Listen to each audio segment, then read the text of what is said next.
are now doing another Teaching Charlie Kirk segment. We are actually... He needs a lot of teaching. He does. So we are 1 week out from actually being able to play this debate that I had with Charlie Kirk in Arizona on the show. We are going to do that if you're watching this live next week. I think if you're watching it as the clip, like tomorrow. But regardless, on October 25th. But leading up to that, we thought we'd share a few of the philosophy nuggets from this conversation, and one of those had to do with Rawls in the veil of ignorance. So yeah, there we go. That's it. Veil of ignorance, original past. See, there are all kinds of good and helpful graphics going on in this episode. So is that from J. Andrew?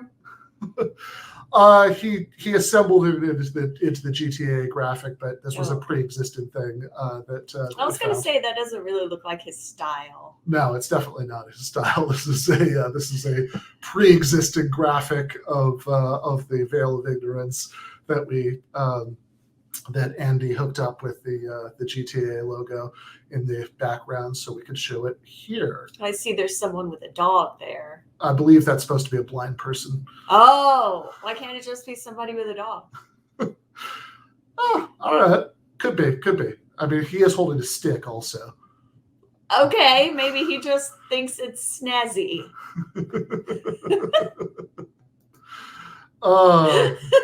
Yeah. Hello. I know, by the way, Silver Harlow, you had a question we never sort of addressed, didn't quite get to, but it was getting to be definitely time to do this segment.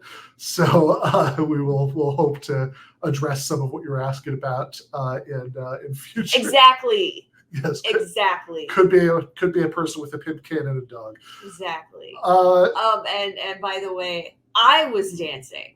Ben was not dancing, which is probably the ideal way for that to happen. So, in the Teaching Charlie Kirk segment that we did, we're picking up poop. Sorry. Oh, that's the pooper scooper. Is that a pooper scooper? Yeah. He's walking his dog. Yeah. Yeah, that could be. He's a responsible dog owner. Fair enough. So last week we were talking about social contract theory. Just as a refresher, we have a little graphic of the philosopher Thomas Hobbes. Yeah, here we go. That's fantastic. So this is Hobbes from Calvin and Hobbes, but saying the quote from the philosopher Hobbes, where he says that life in a state of nature is solitary, nasty. Poor, you forgot poor. Oh, solitary, poor, nasty, brutish, and short. That is a mouthful. None of that sounds good. No, it all sounds really bad, which is why Hobbes thought that it was in our self-interest to enter into a social contract. And when you get into the 20th century, there is another philosopher, not one who has a character in a newspaper comic named after him, John Rawls. That's a shame. I think there are 0 cartoon tigers named Rawls. But John Rawls took that sort of metaphor of justice as a society-wide contract in a slightly different direction and said that what is really relevant to thinking about political justice isn't what actually is in your interests as things happen, which could depend on all kinds of things, right? If you're born into great wealth, it's not in your as I was. Yes. Well, as the heiress to that trucking empire right. in South, her dad was a trucker. He's retired now, but But if you're born into great wealth like Jen, it was obviously in her interest to not have any taxes on inheritance, because she didn't want to lose all that. Whereas if you are born into poverty, your interests are entirely different.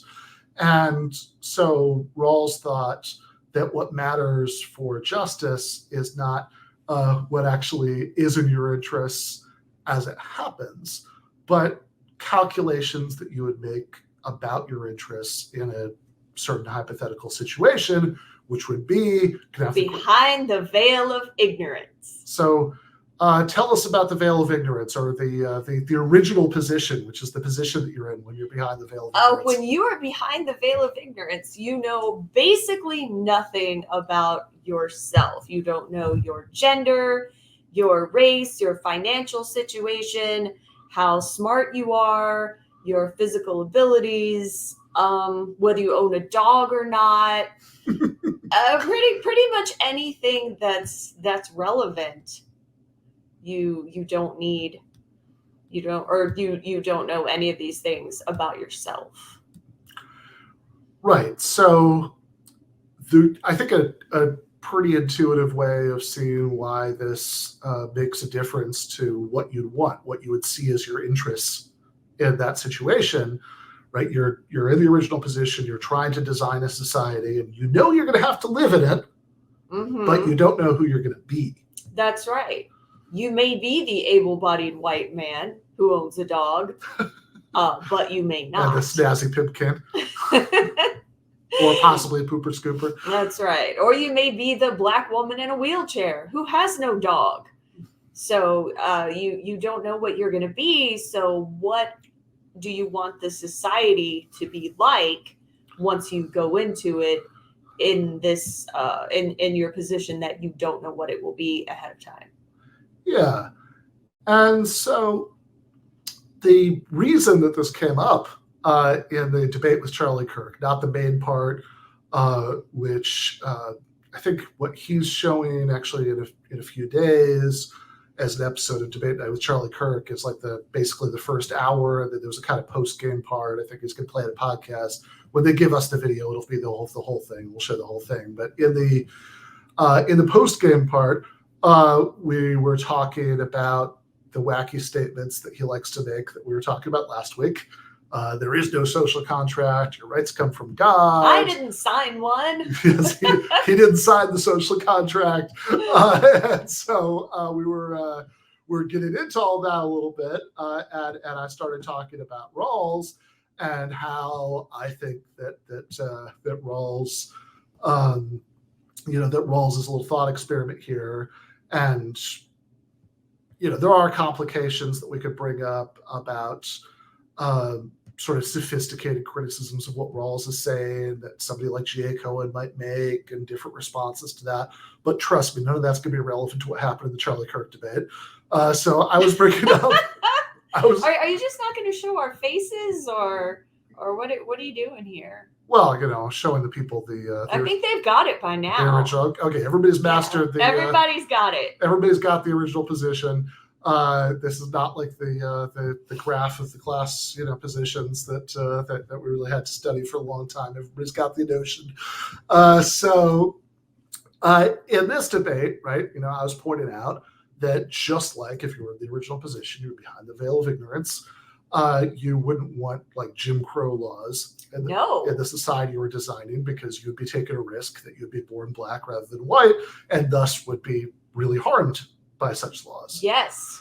And similarly, this is, the part with Megan is called How to Be an Anti-Capitalist in the 20th Century. Is all about how those different class positions inform, limits of how DSA is right now and how the Democratic Party is and all that stuff. But the point I was making, right, was about why to be an anti-capitalist, that if, for the same reason that if you didn't know whether you're going to be black or white, you wouldn't endorse Jim Crow laws. If you didn't know whether you're going to be born into a rich family or a poor family, and if you were born into a poor family, you didn't know if you would be born with the particular package of cognitive skills that are, like all skills, unequally distributed, right? watch me try to play basketball, and you'll quickly boy. you'll quickly see just how unequally distributed. Do you want me to demonstrate please don't. your shot? Please don't. Can't do that on air. All skills are like that, and the particular skills that happen to be rewarded by, like a contemporary, industrialized, highly developed, capitalist society, to climb up that sort of professional managerial class career ladder, that, how good you're going to be at taking tests, for example. So you're sitting in front of me. Your mom's not going to like that. Oh, yeah. That was as random as it sounded. There's a context to that, but I'm not going to tell you because I'm going to keep telling you about Rawls. So, the same way that if you happen to be born into a society where the only way out of poverty was to join some sort of warrior caste by, trial by combat or something like that. And so if you were born big and strong, then you would benefit from that. Like me. Yes. Whereas if, you live in America in the 21st century, then if you aren't born into money, then, your best shot at changing, going up those squares in the class diagram might be having, like going to school and doing really well in school and, getting some sort of middle class professional job. But of course, not everybody's going to be equally able to do that because all skills, including the set of skills that are rewarded in that process that I just mentioned, are distributed unequally. Luck is also distributed unequally. Just sheer, not like 4-leaf clover, supernatural luck, but, just sheer happenstance, right? All of the things that go into whether somebody's going to be at the right place at the right time, they have certain opportunities. So if you didn't know whether you're going to be born into a rich family or a poor one, you didn't know whether you're going to be born with a certain set of skills that might help you climb educational or career ladders, you didn't know whether you were going to happen to be lucky enough to encounter certain opportunities. You didn't know if you were going to be attractive. Right. You didn't know if you were going to be thin. Those things matter in our society. Sure. I mean, there was I don't remember who said this. There is no charge for awesomeness or attractiveness. I remember who said that. It was a Kung Fu Panda. But I think Tom from Yakubi earlier, I can't find the chat anymore, said, we were going to look at the square of all the different economic positions, that clearly the way to do it is to marry up the squares. So all those things that you just mentioned, yes, like I did during this trucking eras, that all of those things that you just mentioned about the thinness, attractiveness, and all that stuff are going to be relevant there, right? So in other words, if you didn't know whether you were either going to be born into that top left square, employer, many employees, or whether you were going to have various advantages that might help you claw your way, if not quite up there, at least, further up, the squares, then you would not want a society that's wildly economically unequal. You wouldn't want a society where some people are born into great wealth and it doesn't really matter that much if they work, and some people are going to lose their health insurance if they lose their job, and not being able to have preventative medicine, and you wouldn't want a society where you were going to end up really badly off if you look like you got hit with the ugly stick. For example, that really shouldn't matter. Sure. And so again, the point I was making to Kirk was just, the sort of veil of ignorance thing does show us something about why it's unjust to have a wildly economically unequal society, because he didn't seem to get it, though. He did not, right? Like so much else, he didn't seem to get it. No comment. But maybe I should cover up my shirt if I'm gonna be mean. So, yeah.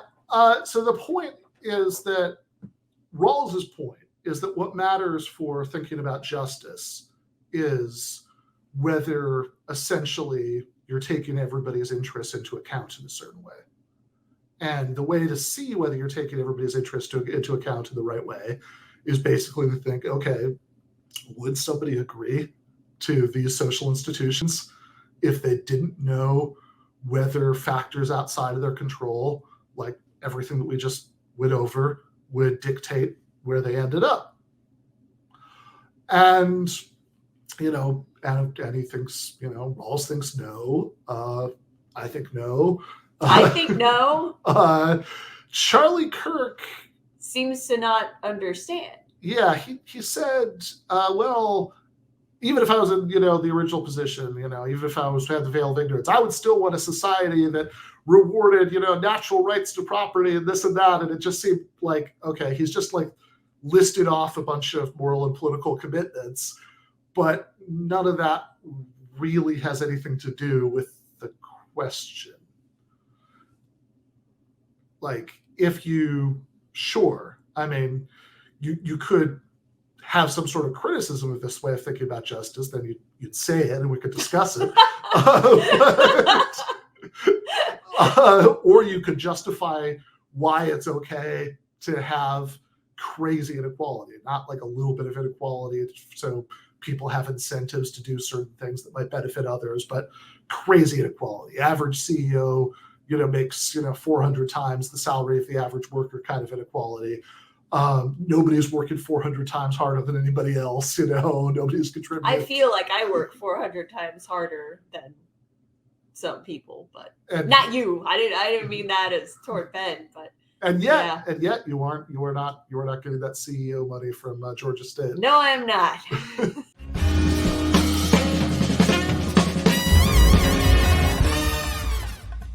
You have been watching free public content from Give Them an Argument. To access every single episode of the show, the main show on Monday nights, all of the streams, all of the debate breakdowns, all of the patron-exclusive post-games on Monday nights, all of the patron-exclusive bonus episodes every week, and much, much more, go to patreon.com/Ben Burgis. I cannot resist ending this with, don't be foolish.